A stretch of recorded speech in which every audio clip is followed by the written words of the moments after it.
And we're live.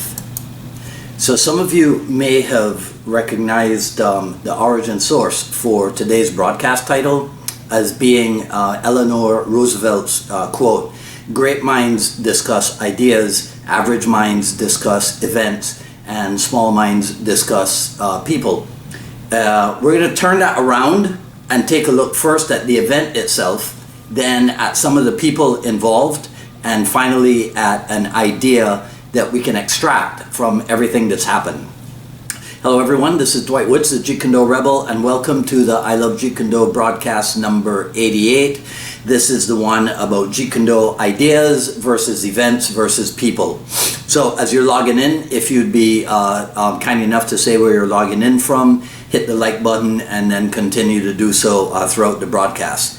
So it seems like every week or so there's a new Bruce Lee or Jeet Kune controversy rearing its ugly head somewhere on the internet. And in the past months we've had to deal with Jeet Kune and Wing Chun controversy, the controversy over the use of forms in Jeet Kune, the controversy about James Lee as a JKD co-creator, and so on and so on.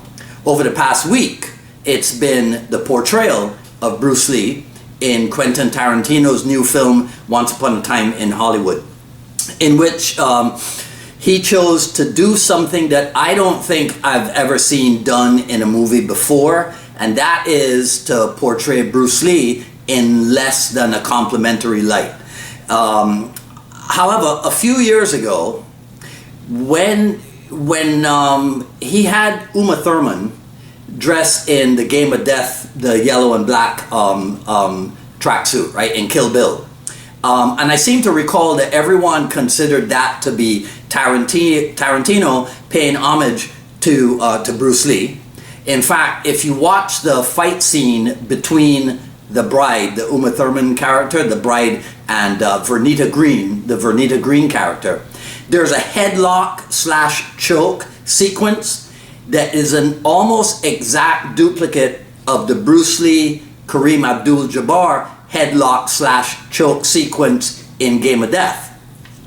But I think that we got to keep in mind that Tarantino is like a crazy evil genius, right, who's known for doing things differently. So maybe he decided to go a different route and have an actor portray Bruce Lee, who I'm fairly sure Tarantino thinks highly of Bruce Lee, but maybe he just wanted to have an actor portray and behave a little differently from what we've always seen.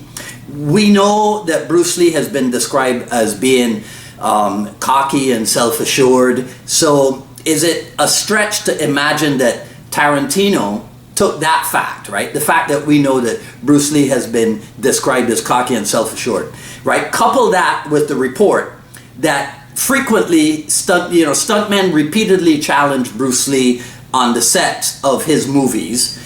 Add in the fact that in the TV show Marlowe, right, the Winston Wong character, I think that's the name, that Bruce Lee character meets his demise with an ill-advised jump kick, right?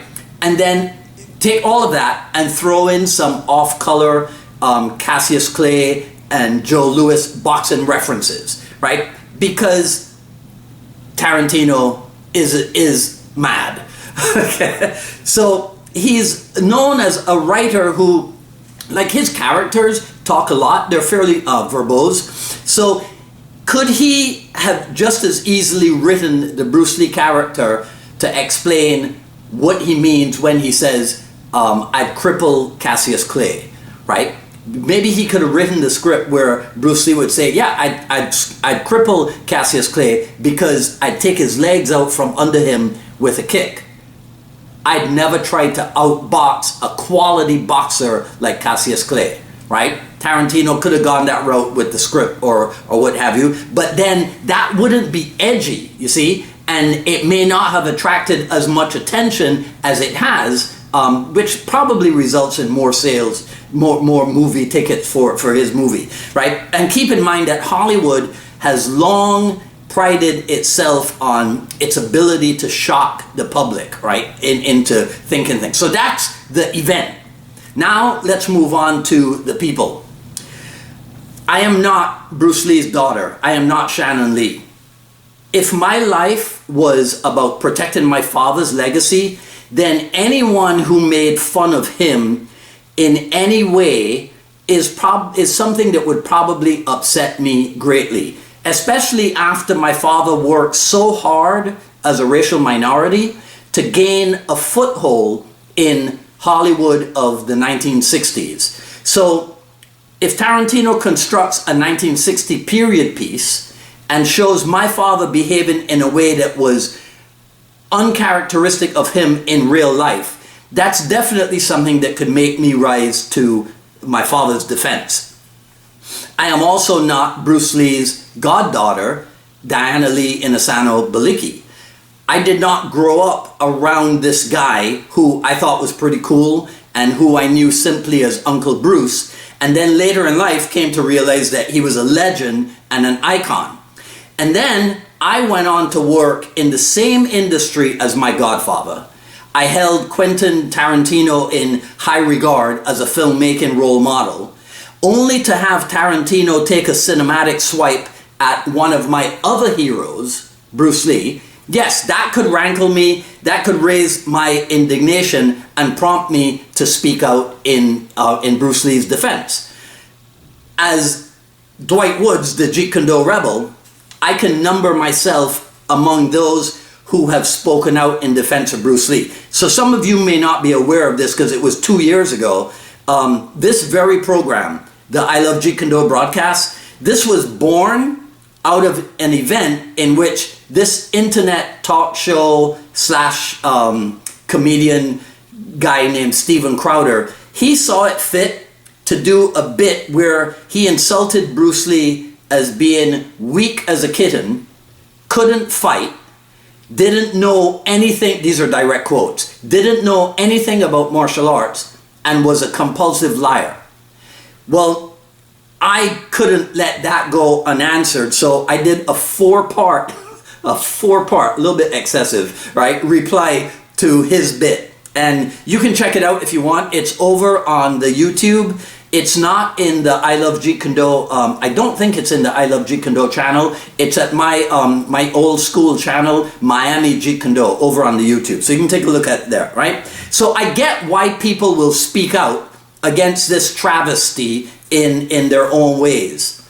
Let me ask you this. How many of you have seen the episode, I think it's called Kung Fu the Hard Way, it's the 1980s BBC documentary, Way of the Warrior.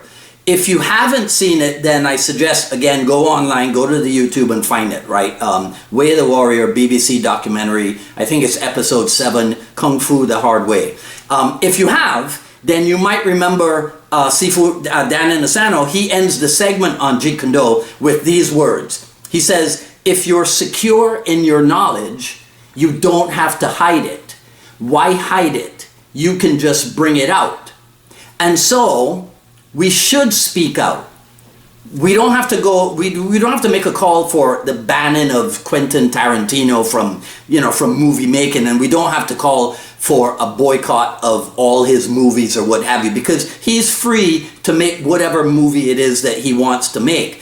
But we have to be secure in our knowledge of the positive benefits of what Bruce Lee brought to the world, the martial art world in particular, but then the greater world in general, through his life, his example, and his art and philosophy of Jeet Kune. And then we do our part to ensure that that legacy is preserved and passed on for generations to come. So that's a big idea. The preservation, the perpetuation, the promotion, and the promulgation of the art and philosophy of Jeet Kune. Okay, that's it. Feel free, share, like, comment, ask questions. I'll review everything after posting.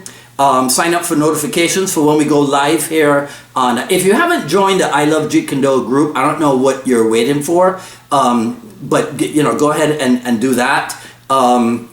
Sign up for notifications for when we go live on Facebook, and also when we post the final edit video on the YouTube channels for the I Love Jeet Kune Do broadcast, for the Jeet Kune Do dialogues, and for the periodic FMA files. That's the new podcast that we're just getting started. Follow me on Twitter at Dwight Woods and on Instagram at Dwight D. Woods.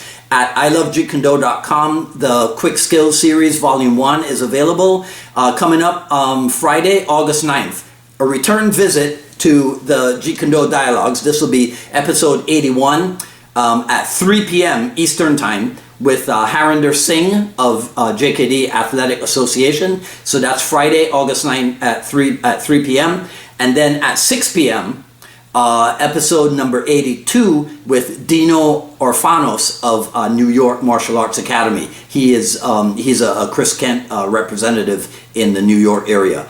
Okay, all right. Today is beige, brown, and pink day. So here's the shirt. It's an old one. You've seen it before, right? And I'll see you back here next week. Some of you I'll see on Friday for the Jeet Kune Do dialogues, and the rest of you I'll see. Actually, here's the deal. We got Jeet Kune Do dialogue episodes, 2 of them on Friday. We've got a Jeet Kune Do dialogues episode on Monday. I'll tell you about that on Friday, but we have one on Monday. And then I'll see you back here next regular time, next Wednesday, for another issue of the I Love Jeet Kune Do broadcast. This is Dwight Woods, the Jeet Kune Do Rebel, signing off. You guys take care. Enjoy yourselves.